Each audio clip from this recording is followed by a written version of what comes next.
Arco News TV Quick Response Team sa Araneta Center Bus Station kung saan isa po ang lugar na ito sa magiging pinakaabala kaugnay pa rin po ng Semana Santa bukod po sa mga paliparan at mga pantalan. At sa ngayon nga po nananatiling normal pa ang sitwasyon dito pero mahigpit na ang seguridad na inilatag at nakikita natin hindi lang mga miyembro ng PNP kundi mga Armed Forces of the Philippines din, mga taga-AFP po ang ilan sa mga nagpapaikot-ikot dito para i-maintain ang seguridad.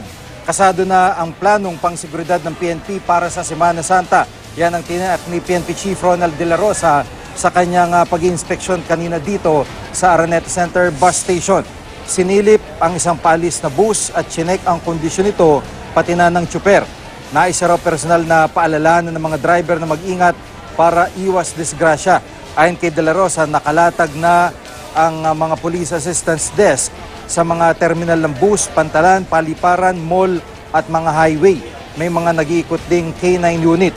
Payo ng PNP lalo na sa mga magbabakasyon. Mag-ingat sa mga posibleng masasamang loob at mga manloloob sa kanilang mga bahay.